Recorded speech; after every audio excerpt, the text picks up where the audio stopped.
Welcome to JtktV's Doctor's Time.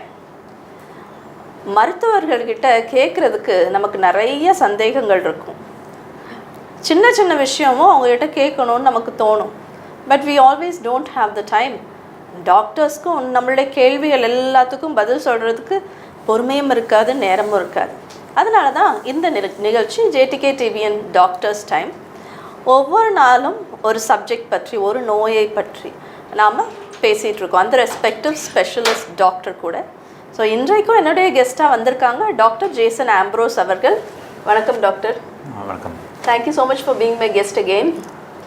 So இன்றைக்கும் ஒரு முக்கியமான சப்ஜெக்ட், அதாவது காமன் சொல்லவா அன்காமன் சொல்லவான்னு தெரியலை, கொஞ்சம் ஸ்ட்ரோக், அதாவது பக்கவாதம் பற்றி கேட்கலான்னு நான் நினச்சேன். ஃபர்ஸ்ட் ஆஃப் ஆல், ஸ்ட்ரோக், பக்கவாதம் அப்படின்னா என்ன அர்த்தம் doctor? What is the meaning of stroke? ஸ்ட்ரோக்னா ஒரு வாஸ்குலர் ப்ராப்ளம், மூளையில் இரத்த ஓட்டத்தில் ஒரு பிரச்சனை வர்றதுனால நமக்கு பிரெயினோட ஃபங்க்ஷன் பாதிக்கப்படுறது தான் ஸ்ட்ரோக்கு. நமக்கு கை கால் அசைக்கிறது, நடக்கிறது, கண் பார்க்குறது எல்லாத்துக்கும் தேவையான நர்வ்ஸ் வந்து பிரெயினில் தான் ஸ்டார்ட் ஆகுது. ஸோ பிரெயினில் எந்த பகுதி பாதிக்கப்பட்டிருக்கோ அதுக்கு தகுந்த மாதிரி பிரெயின் ஃபங்க்ஷன் ஸ்ட்ரோக்கில் பாதிக்கப்படும். காமனாக ஒரு சைடு பிரெயினில் ஸ்ட்ரோக் வந்துச்சு அப்படின்னா ஆப்போசிட் சைடில் கை கால் வீக்னஸ் வரும். அது ஒரு பக்கமாக வர்றதுனால தான் அதை பக்கவாதம் அப்படின்னு சொல்லுவாங்க.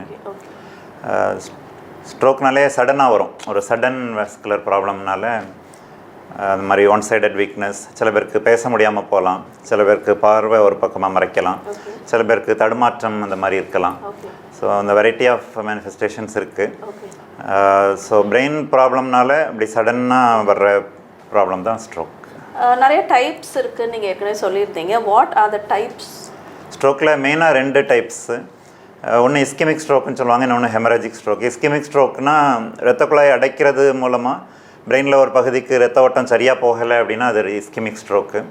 ஹெமரேஜிக் ஸ்ட்ரோக்குனா இரத்த குழாய் வெடித்து ரத்தம் கசிஞ்சு அதனால பிரெயின் ஃபங்க்ஷன் பாதிக்கப்பட்டுச்சுன்னா அது ஹெமரேஜிக் ஸ்ட்ரோக். ஓகே, யாருக்கு ஸ்ட்ரோக் வருது டாக்டர்? ஸ்ட்ரோக்கு காமனாக ஒரு 40+ ஏஜ் குரூப்பில் வரும். அதுக்கு ரிஸ்க் ஃபேக்டர்ஸ்ன்னு சொல்கிறது நமக்கு கிட்டத்தட்ட ஹார்ட் அட்டாக்கு என்னெல்லாம் ரிஸ்க் ஃபேக்டர்ஸ் சொல்கிறோமோ அதுதான் ஸ்ட்ரோக்குக்கும் வரும். இப்போ ஹார்ட்டுக்கு போகிற இரத்த குழாய் அடைச்சிதுன்னா அது ஹார்ட் அட்டாக்குன்னு சொல்கிறோம், பிரெயினுக்கு போகிற இரத்த குழாய் அடைச்சிதுன்னா அது ஸ்ட்ரோக்கு. ஸோ கிட்டத்தட்ட ஸ்ட்ரோக்கு வந்து பிரெயின் அட்டாக்குன்னு சொல்லலாம், ஹார்ட் அட்டாக் மாதிரி இது பிரெயின் அட்டாக்குன்னு சொல்லலாம். ஸோ ரிஸ்க் ஃபேக்டர்ஸ் வந்து same as for heart disease, diabetes, hypertension, smoking, drinking, age, increased age எல்லாமே ஸ்ட்ரோக் வர்றதுக்கான ரிஸ்க்கை கூட்டுற விஷயங்கள். ஓகே, பெண்களுக்கு ஸ்ட்ரோக் வருமா? வரலாம். ஆனால் லைக் ஹார்ட் டிசீஸ், இந்த ப்ரீமெனோபாசல் விமன், இந்த 45 ஏஜுக்கு முன்னாடி விமன் வந்து they are relatively protected against ischemic stroke. அதுக்கப்புறம் வந்து மென்னுக்கும் விமனுக்கும் சேம் ரிஸ்க் தான். ஓகே, அதாவது மெயின் ரீசன்ஸ் வந்து ஸ்மோக்கிங், ட்ரிங்கிங் அப்படின்னு சொன்னதுனால women of course at least here in Tamil Nadu ரொம்ப லெஸ்ஸராக தானே இருப்பாங்க. ஸ்மோக்கிங், ட்ரிங்கிங்கிறது ரொம்ப அதிகம் இருக்காது இல்லையா? ஸோ விமன் ஆக்சுவலி நான் பர்சனலாக I have seen men with stroke. என்னோட சொந்தக்காரங்க, ஃப்ரெண்ட்ஸ் சர்க்கிள்லாம் ஸ்ட்ரோக் மென்ல நான் பார்த்துருக்கேன். I haven't seen a single woman patient. இப்போ ஆல்கஹால் வந்து ரொம்ப காமனாக இருக்கிறனால இப்போ மென்னுக்கு தான் ரொம்ப ஸ்ட்ரோக் வந்து பார்க்குறோம். ஈவன் கவர்மெண்ட் ஹாஸ்பிட்டலில் கூட பார்த்தோன்னா மேல் வார்டில் ஒரு 10 ஸ்ட்ரோக் பேஷண்ட்டாவது இருப்பாங்க, ஃபீமேல் வார்டில் ஒருத்தர் 2 பேர் தான் இருப்பாங்க. ஓகே, நீங்கள் ஆக்சுவலி 40+ன்னு சொன்னீங்க. ஒருவேளை சின்ன பிள்ளைங்களுக்குலாம் வர வாய்ப்பு இருக்கா? சின்ன பிள்ளைங்களுக்கும் வரலாம், ஆனால் அது வேறு டைப் ஸ்ட்ரோக்கு. 40 வயசுக்கு கீழே வர்றதை யங் ஸ்ட்ரோக்குன்னு சொல்லுவாங்க. அதில் 40 வயசுக்கு கொஞ்சம் கம்மி, 30 வயசுக்கு மேலே உள்ளவங்களுக்கு யூஸ்வலாக ப்ரீமெச்சூர் ஆத்ரோஸ்க்ளரோசிஸ்ன்னு சொல்லி இதே ரீசன்ஸு 40 வயசுக்கு முன்னாடி வர்ற மாதிரி வரலாம். அதோட ரொம்ப யங்காக வருது அப்படின்னு சொன்னால் அதுக்கு இன்ஃபெக்ஷன் ஒரு காரணம். டிபி மெனிஞ்சைட்டிஸ்ன்னு சொல்லி பிரெயினில் டிபி இன்ஃபெக்ஷன் வந்தால் வரும். இன்னொன்று ருமேட்டிக் ஹார்ட் டிசீஸ்ன்னு சொல்லி த்ரோட் இன்ஃபெக்ஷன் வந்து அதுக்கு ரியாக்ஷனாக ஒரு ஹார்ட் ப்ராப்ளம் வரும் சின்ன பிள்ளைங்களுக்கு. அந்த ருமேட்டிக் ஹார்ட் டிசீஸ் இருக்கிற சின்ன பிள்ளைங்களுக்கு ஸ்ட்ரோக் வரலாம். ஓகே, ஸோ த இன்ஃபெக்ஷன்ஸ் தவிர வேறு எந்த ரீசன்னாலுமே சின்ன பிள்ளைகளுக்கு ஹார்ட் அட்டாக் வராது அப்படின்னு நம்ம சொல்லிடலாமா? ஸ்ட்ரோக் வர்றதுக்கு நிறைய ரீசன்ஸ் இருக்குது. பிறவிலேயே அந்த இரத்த குழாய்கள் சில பேருக்கு பாதிச்சிருக்கும், மோயா டிசீஸ்ன்னு சொல்லுவாங்க. அது மாதிரி நிறையா ரீசன்ஸ் இருக்குது சின்ன பிள்ளைங்களுக்கு வர்றதுக்கு. ஆனால் எல்லாமே ரேர், அடல்ட்ஸுக்கு வர்ற மாதிரி அவ்வளோ காமன் கிடையாது. ஓகே, இப்போ சில நியூஸில் நம்ம பார்த்துருக்கோம், திடீர்னு ஒரு பிள்ளை கொலாப்ஸ் ஆகி அங்கேயே இறக்குறது. கிளாஸ் ரூம்ஸில் நம்ம அடிக்கடி இப்போ பார்த்துட்டு வரோம், காமன் நியூஸ் ஆகிட்டுருக்கு. அதுக்கும் காரணம் ஸ்ட்ரோக் தானா? அதுக்கு மோஸ்ட்லி கார்டியக் ப்ராப்ளம் தான் இருக்கும். அந்த சடனாக விழுந்து இறக்குறத சடன் கார்டியக் டெத்துன்னு தான் சொல்லுவாங்க. சில பேருக்கு ஹார்ட்டில் ரிதம் திடீர்னு சேஞ்ச் ஆகும், ரிதம் டிஸ்டர்பன்சஸ் வரும். அதுதான் மோஸ்ட் காமன் காஸ். சில நேரம் அத்லீட்ஸ் கிரவுண்டில் ஓடும் போது கூட விழுந்து இறந்து போயிடுவாங்க. அதுக்கும் அந்த ஹார்ட் ப்ராப்ளம் தான் யூஸ்வலாக காஸ். ஓகே. ஸ்ட்ரோக் பேஷண்ட்ஸ் நம்ம பார்த்துருக்குறோம், அவங்க திரும்ப பழைய நிலைமைக்கு வர்றது ரொம்ப கஷ்டமாகவே இருக்குது. அவங்களுடைய வாக், அவங்க பேசுகிற பேச்சு, அதாவது நீங்கள் சொன்ன மாதிரி ஒரு பக்கம் வர்றதுனால தான் அதை பக்கவாதம் அப்படின்னு நீங்கள் சொல்கிறதுனால அந்த ஒரு சைடு வந்து அவங்க லைஃப் லாங் லூஸ் பண்ணிடுவாங்களா? திரும்ப வரதுக்கு வாய்ப்பு இருக்கா டாக்டர்? ஸோ இந்த மைல்டு ஸ்ட்ரோக்கில் வந்து யூஸ்வலி ரெக்கவரி நல்லாயிருக்கும். ஃபிசியோதெரப்பி பண்ண பிரெயின் வந்து ரெக்கவர் ஆகும். அந்த ரத்த ஓட்டம் இல்லாமல் பாதிக்கப்பட்ட நரம்புகளோட ஃபங்க்ஷனை நல்லா இருக்கிற நரம்புகள் வந்து எடுத்து செய்யும். இது வந்து நியூரோபிளாஸ்டிசிட்டின்னு சொல்லுவாங்க. ஸோ நியூரோபிளாஸ்டிசிட்டி இருக்கிறனால நமக்கு பயிற்சி பண்ண இம்ப்ரூவ்மெண்ட் வந்துகிட்டே இருக்கும். ஆனால் மேஜர் ஸ்ட்ரோக்கு ரொம்ப சிவியராக கான்ஷியஸ்னஸ்ஸே பாதிக்கிற அளவுக்கு அந்த ஸ்ட்ரோக்கு வந்து உயிர் பழைக்கிறதும் கஷ்டம், அதுக்கு பிறகு நார்மல் லைஃப்க்கு ரிட்டர்ன் ஆகிறதும் கஷ்டம். ஆனால் ஸ்ட்ரோக்குனாலே ஆன்செட்டில் அது வரும்போது தான் சிவியராக இருக்கும். ஒரு 1 வீக் 2 வீக்ஸ் தாண்டி உயிர் பழைச்சிட்டோம் அப்படின்னா அதுக்கப்புறம் இம்ப்ரூவ்மெண்ட் தான் இருக்கும். ஆனால் நார்மல் லைஃப்க்கு வர்றதும் வராததும் அது ஃபஸ்ட்டு உள்ள சிவியரிட்டி தான் டிசைட்ஸ். முதல்ல சிவியர் ஸ்ட்ரோக்காக வந்தால் நார்மல் லைஃப்க்கு வர்றது ரொம்ப கஷ்டம். மைல்டு ஸ்ட்ரோக்காக வந்தால் நார்மல் லைஃப்க்கு வர்றதுக்கு நிறையா சான்ஸ் இருக்குது. ஓகே. இந்த ஸ்ட்ரோக்லேருந்து ரிகவர் ஆகக்கூடிய ட்ரீட்மெண்ட்ஸ் என்னெல்லாம் இருக்குது டாக்டர்? நான் 2 ஸ்ட்ரோக் டைப் சொன்னேன். இந்த இஸ்கிமிக் ஸ்ட்ரோக்கு, இரத்த குழாய் அடைப்புனால் வர்ற ஸ்ட்ரோக்குக்கு வந்து நிறையா புது ட்ரீட்மெண்ட்டாக வந்துகிட்டே இருக்குது. அதில் ஒன்று வந்து த்ரோம்போலைசிஸ்ன்னு சொல்லுவாங்க. அதாவது பிரெயினில் 100 பில்லியன் நியூரான்ஸ் இருக்குது. அந்த ஸ்ட்ரோக் வரும்போது ஒவ்வொரு நிமிஷமும் thousands and 10,000s of neurons will keep dying. அதனால் எவ்வளோ சீக்கிரம் நம்ம அந்த த்ரோம்போலைசிஸுங்கிற ட்ரீட்மெண்ட் பண்ணுறோமோ அதுக்கு அவ்வளோ தக்க நமக்கு அந்த ஸ்ட்ரோக்கோட சிவியரிட்டியாக குறைக்கிறதுக்கு சான்ஸ் இருக்குது. ரெக்கவர் ஆகிற சான்ஸை இம்ப்ரூவ் பண்ணுறதும் சான்ஸ் இருக்குது. யூஸ்வலாக முதல்ல 3 ஹவர்ஸ்னு கட் ஆஃப் வச்சுருந்தாங்க. இப்போ அது 4.5 ஹவர்ஸ் வரைக்கும் அந்த த்ரோம்போலைசிஸுங்கிற ட்ரீட்மெண்ட்டை பண்ணலான்னு வச்சுருக்காங்க. இந்த த்ரோம்போலைசிஸ் 4.5 ஹவர்ஸ் வரைக்கும் பண்ணலாம் அப்படின்னாலும் நம்ம வந்து 4.5 ஹவர்ஸ் நமக்கு இருக்குது அப்படின்னு ரிலாக்ஸ்டாக இருக்கக்கூடாது. ஒவ்வொரு நிமிஷமும் we are losing more brain cells அப்படிங்கும் போது எவ்வளோ சீக்கிரம் அந்த ட்ரீட்மெண்ட்டை பண்ணுறமோ நல்லது. ஸோ ஸ்ட்ரோக் பேஷண்ட் வந்து எவ்வளோ சீக்கிரம் ஹாஸ்பிட்டல் வர்றாங்கங்கிறது முக்கியம். ஹாஸ்பிட்டல் வந்த பிறகு எவ்வளோ சீக்கிரம் அவங்களுக்கு அந்த ட்ரீட்மெண்ட் கொடுக்காங்கங்கிறதும் முக்கியம். அதை வந்து டோர் டு நீடில் டைம் அப்படிம்பாங்க. பேஷண்ட் டோருக்குள்ளே வர்றதுக்கும் நம்ம நீடலை உள்ளே செலுத்தி அந்த மருந்து கொடுக்கறதுக்கும் எவ்வளவு நேரம் ஆகுதுங்கிறது தான் டோர் டு நீடில் டைம். நார்மலாக அது 60 மினிட்ஸ்க்குள்ளே கொடுக்கணும். சிடி ஸ்கேன் பண்ணிட்டு தான் நம்ம அதை கொடுக்க முடியும். ஏன்னா சிடி ஸ்கேன் தான் நமக்கு அது கிளாட்டிங்னால் வர்ற ஸ்ட்ரோக்கா ப்ளீடிங்னால் வர்ற ஸ்ட்ரோக்கான்னு சொல்லும். ஸோ பேஷண்ட் வந்தவுடனே நம்ம சிடி ஸ்கேன் பண்ணணும். சிடி ஸ்கேன் பண்ணிவிட்டு அது கிளாட்டிங்னால் வர்ற ஸ்ட்ரோக்கு அப்படின்னு உறுதியான பிறகு நம்ம இந்த த்ரோம்போலைசிஸ் மெடிசனை கொடுக்க வேண்டியிருக்கும். ஸோ பேஷண்ட் வர்றது, சிடி ஸ்கேன் பண்ணுறது, நம்ம மெடிசன் ரெடி பண்ணி கொடுக்குறது எல்லாமே சேர்த்து 60 மினிட்ஸ்க்குள்ளே முடியணும். அதாவது 60 மினிட்ஸ் நம்ம ஆக்கணும்னு அவசியம் இல்லை. 10 நிமிஷத்துக்குள்ளேயே கொடுத்தோன்னா ரொம்ப நல்லது. எவ்வளோ சீக்கிரம் கொடுக்குமோ அது அவ்வளோ நல்லது பேஷண்ட்டுக்கு. ஓகே. அதாவது ஹார்ட்டில் சம்மந்தப்பட்ட ப்ரோக்ராமில் கோல்டன் ஹவர் அப்படின்னு சொல்லுவாங்க. ஆமாம். So the same golden hour applies ஹியர்னு நான் நினைக்கிறேன். சேம் தான். இந்த ப்ளீடிங்னால் வர ஸ்ட்ரோக்கு, ஹெமரேஜிக் ஸ்ட்ரோக்குக்கு வந்து ட்ரீட்மெண்ட்டு வேறு. அதுக்கு வந்து பிளட் ப்ரெஷரை கம்மி பண்ணுறது, அதுக்கப்புறம் இன்ட்ராக்ரேனியல் ப்ரெஷர்னு சொல்லுவாங்க, அதை கம்மி பண்ணுறதுக்கு சில மெடிசன்ஸ் கொடுப்பாங்க. அதுதான் மெயின் ட்ரீட்மெண்ட். ஓகே. நீங்கள் இந்த பிபினால் BP, sugar and cholesterol, drinking, smoking இதெல்லாம் காரணங்கள் அப்படின்னு நீங்கள் சொன்னீங்க. நான் கேட்குற கேள்வி என்னென்னா, அன்ட்ரீட்டட் பிபி சுகரா இல்லை சுகர் பிபிஏவா? ஏன்னா நான் என்ன கேட்குறேன்னா, இப்போ நிறைய பேருக்கு பிபி சுகர் இருக்குது, but they keep treating it. தினமும் அதுக்குரிய டேப்லெட்ஸ்லாம் போட்டு டயட்லாம் கண்ட்ரோலாக வச்சுக்கிறவங்க இருக்கிறாங்க. அன்ட்ரீட்டட் பிபின்னு ஒன்று இருக்குது. அதாவது அவங்களுக்கே தெரியாது அவங்களுக்கு பிபி இருக்குது அப்படின்னு தெரியாது, அவங்களுக்கு சுகர் இருக்குதுன்னு தெரியாது, என்றைக்குமே டெஸ்ட் பண்ணியிருக்கவே மாட்டாங்க. ஸோ நீங்கள் சொல்கிற ரிஸ்க் ஃபேக்டர்ஸ் இந்த ட்ரீட்டட் பிபி சுகர் கேசஸ்க்கும் அப்ளை ஆகுமா? அதாவது ஆப்டிமலி ட்ரீட்டட் அப்படின்னா ரிஸ்க் குறைஞ்சிரும். குறைஞ்சிருதான் செய்யுமா? இல்லவே இல்லைன்னு சொல்ல முடியாதா? ஆமாம், இல்லவே இல்லைன்னு சொல்ல முடியாது. எஸ்பெஷலி டயபெட்டிஸில் வந்து 2 வகையான ப்ராப்ளம் இருக்குது. ஒன்று வந்து பெரிய ரத்த குழாய்கள் ஹார்ட்டுக்கு போகிறது, பிரெயினுக்கு போகிறது எஃபெக்ட் ஆகிறது, மேக்ரோவாஸ்குலர் ப்ராப்ளம்ஸ்னு சொல்லுவாங்க. இன்னொன்று நரம்புகளுக்கு போகிறது, கிட்னிக்கு போகிறது, சின்ன சின்ன இரத்த குழாயில் பாதிக்கிறது, மைக்ரோவாஸ்குலர் ப்ராப்ளம்ஸும்பாங்க. அதில் இந்த மைக்ரோவாஸ்குலர் ப்ராப்ளம்ஸ் வந்து 100% ரிஸ்க் குறையாது. டயபெட்டிஸை நம்ம என்ன தான் கண்ட்ரோல் பண்ணாலும் அதுக்கு ஒரு இன்க்ரீஸ்ட் ரிஸ்க் இருந்துட்டு தான் இருக்கும். Okay okay. நீங்கள் இந்த கோல்டன் ஆரில் கொண்டு வரணும்னு லைக் எவ்ரி டாக்டர் நீங்களும் சொன்னீங்க. ஆனால் இப்போ வீட்டில் திடீர்னு கொலாப்ஸ் ஆயிடுறாங்க, ஒரு திடீர்னு ஒரு சைடு ஒர்க் ஆகாமல் போகுதுன்னா தெரியாத எங்களுக்கு ஒன்றும் தெரியாது. அது நேராக ஒரு கார்டியாக் கிட்ட கூட்டிகிட்டு போகணுமா இல்லைனா நியூராலஜிஸ்ட் கூட்டிகிட்டு போகணுமான்னு எங்களுக்கு தெரியாது. ஸோ நான் அந்த நேரம் ஒரு கார்டியாக் ஹாஸ்பிட்டலில் போய் இசிஜி எக்கோ பார்த்துட்ருப்போம், because we don't know anything. So நாங்கள் வீட்டில் இப்படி எங்களுக்கு ஒரு பர்சன், எங்களுடைய ஃபேமிலி மெம்பருக்கு ஒரு எந்த மாதிரி சிம்டம் வந்தால் நாங்கள் என்ன பண்ணணும், எங்கே கூட்டிகிட்டு போகணும்? அது ஒரு முக்கியமான விஷயம். ஏன்னா ஸ்ட்ரோக் பேஷண்ட்ஸ் வந்து sometimes they can't speak and they sometimes can't walk. Likewise heart பேஷண்ட்ஸ்க்கும் அதே தான். ஆமாம், அல்லது ஹார்ட் பேஷண்ட் அட்லீஸ்ட் பெயின் சிவியராக இருக்கும், ஐயோ வலிக்குன்னு எல்லாரையும் கூப்பிட்டு சொல்லிடுவாங்க. ஆனால் ஸ்ட்ரோக் பேஷண்ட் சில பேருக்கு பேசவே முடியாது. அதனால் கூட நிற்கிறவங்க வந்து அதை ஸ்ட்ரோக்குன்னு ரெகக்னைஸ் பண்ணுறது வந்து வெரி வெரி இம்பார்ட்டண்ட். அந்த ஸ்ட்ரோக் வந்து அன்ட்ரெயின்டு பீப்புள் ரெகக்னைஸ் பண்ணுறதுக்காக ஒரு மெத்தட் இப்போ வச்சுருக்காங்க. எப்படின்னா ஃபாஸ்ட் அப்படின்னு சொல்லுவாங்க, FAST. எஃப்னா ஃபேஸ், முகம் கோணிச்சு அப்படின்னா ஸ்ட்ரோக் சஸ்பெக்ட் பண்ணணும். ஏ அப்படின்னா ஆர்ம், கையை தூக்க முடியல அல்லது நடக்க முடியல அப்படின்னா ஸ்ட்ரோக் சஸ்பெக்ட் பண்ணணும். எஸ் அப்படின்னா ஸ்பீச், பேச்சு வரல அல்லது குளறி வருது அப்படின்னாலும் ஸ்ட்ரோக் இருக்கான்னு சஸ்பெக்ட் பண்ணணும். இந்த 3ல் ஏதாவது இருந்துச்சு அப்படின்னா நான் அடுத்தது வந்து டைமை வேஸ்ட் பண்ணாமல் உடனே ஹாஸ்பிட்டல் கூட்டு போகணும். ஸோ இந்த FAST அப்படிங்கிறத நம்ம வச்சுக்கிட்டோம் அப்படின்னா யாருக்காவது முகம் கோணுது அப்படின்னாலோ, கையை தூக்க முடியல நடக்க முடியல அப்படின்னாலோ, அல்லது ஸ்பீச் குளறி வருது அல்லது பேச முடியல அப்படின்னாலோ நம்ம கண்டிப்பாக ஸ்ட்ரோக்கை உடனே சஸ்பெக்ட் பண்ணிட்டு அவங்கள எவ்வளோ சீக்கிரம் முடியுமோ ஹாஸ்பிட்டல் எடுத்துகிட்டு போகிறது நல்லது. ஓகே. அதுக்கப்புறமா இந்த ஆர்கன்ஸ் ஏற்கனவே அஃபெக்டட் ஆகிருக்கும், லைக் ஃபார் சுகர் பேஷண்ட்ஸ் அவங்களோட லிவர் அஃபெக்ட் ஆகிருக்கலாம், ஹார்ட் பிபினால் ஹார்ட் அஃபெக்ட் ஆகிருக்கலாம். பட் ஃபர்தர் இந்த ஸ்ட்ரோக் வந்து இன்னும் எந்தெந்த ஆர்கன்ஸ் எல்லாம் அஃபெக்ட் பண்ணுது டாக்டர்? ஸ்ட்ரோக்கு மெயினாக பிரெயினை தான் அஃபெக்ட் பண்ணும்.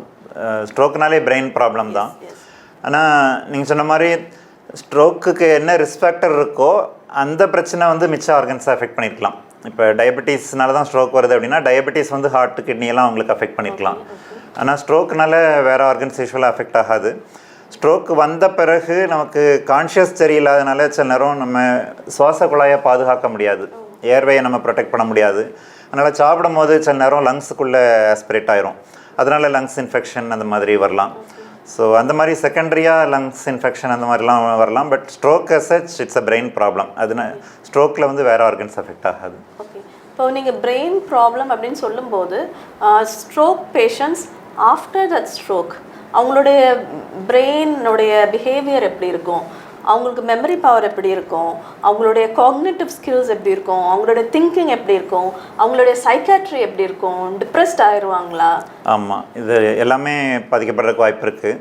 போஸ்ட் ஸ்ட்ரோக் டிப்ரெஷன்னு ஒரு என்டைட்டி இருக்குது. நிறைய பேருக்கு ஸ்ட்ரோக் வந்தால் டிப்ரெஷன் ஆகும், அதுக்கு அவங்களுக்கு கவுன்சிலிங், மெடிக்கல் ட்ரீட்மெண்ட் எல்லாம் கொடுப்பாங்க. இன்னொன்று பிரெயினில் சில ஏரியாஸில் ஸ்ட்ரோக் ஆனால் மெமரி முதல்லையே பாதிக்கப்படலாம், அல்லது நிறையா ஏரியாஸில் சின்ன சின்ன ஸ்ட்ரோக் வந்தாலும் மெமரி பாதிக்கப்படலாம். இது வந்து மல்டி இன்ஃபாக்ட் டிமென்ஷியா அப்படின்னு சொல்லுவாங்க. நிறையா ஸ்ட்ரோக் வர்றதுனால வர்ற டிமென்ஷியா.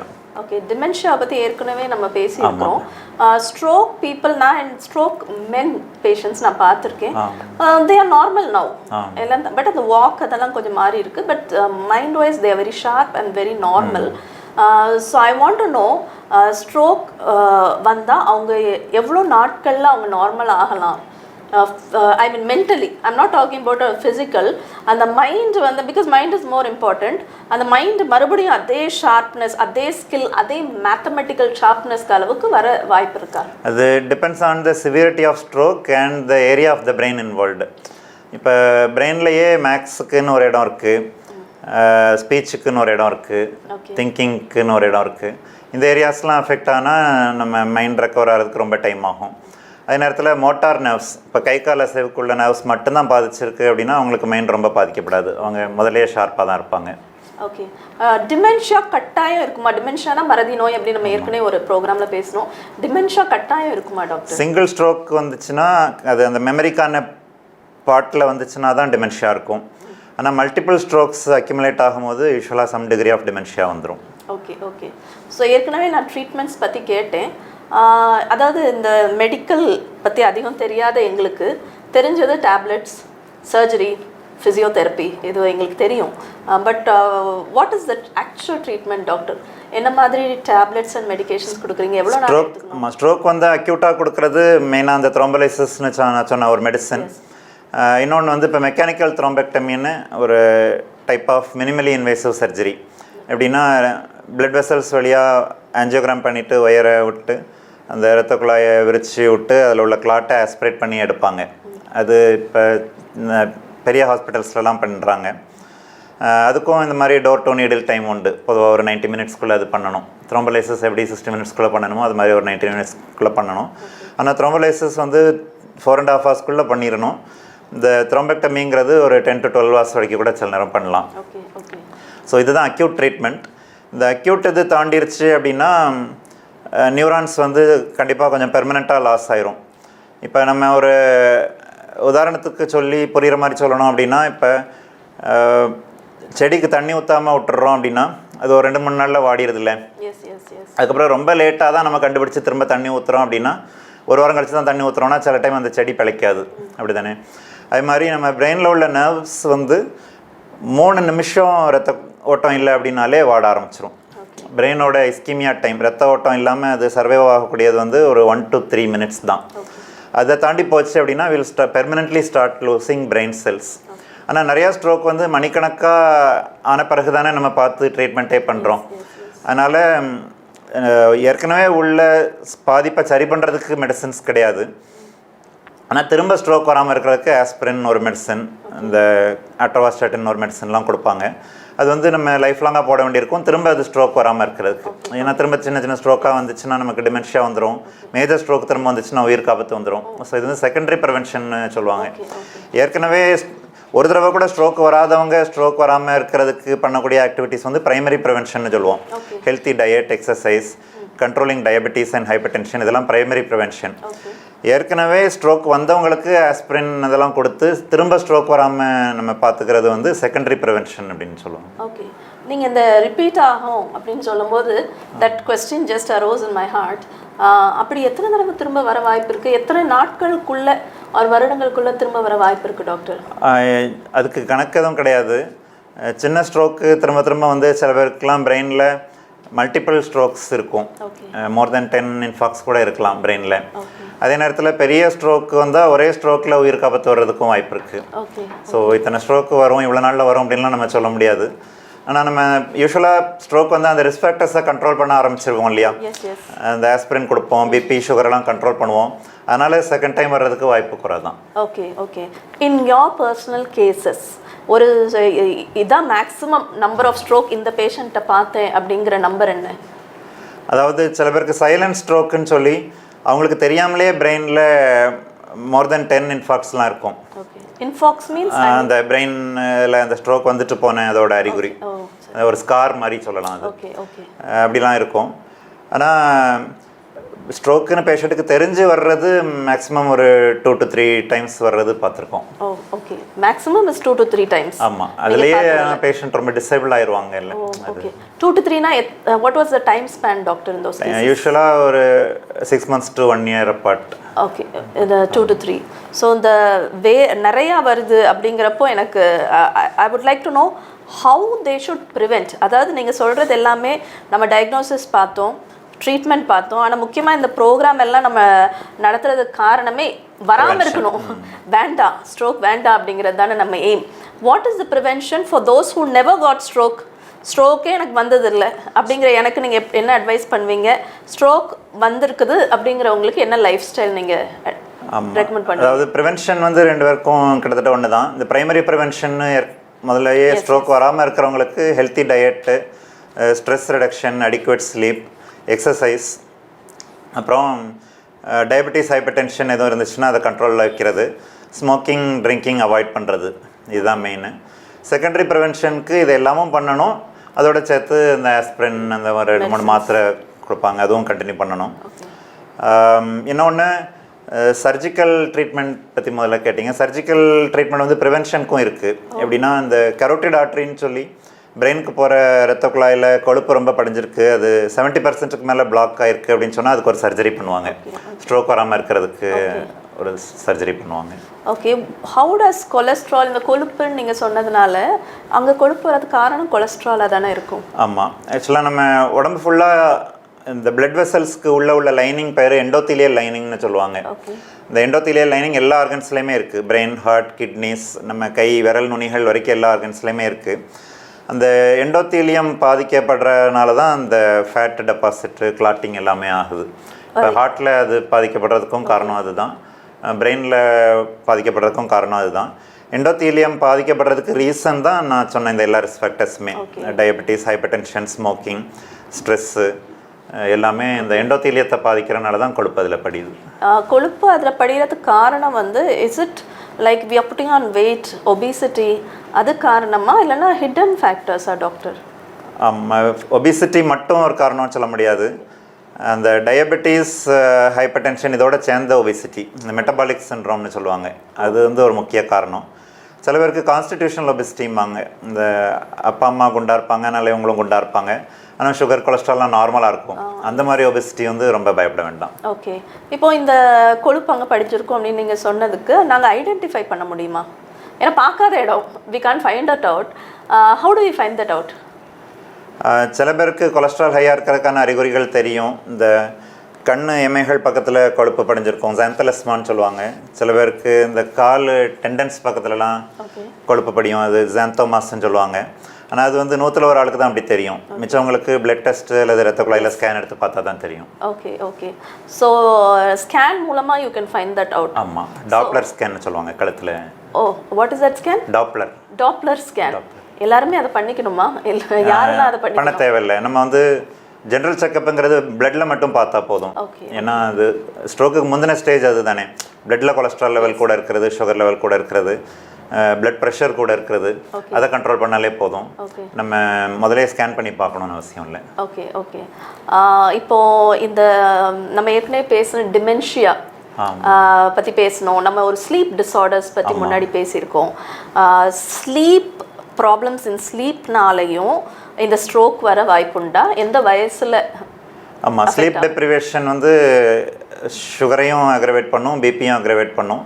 ஸ்ட்ரோக்குக்கும் அது ஒரு ரிஸ்க் ஃபேக்டர் தான்.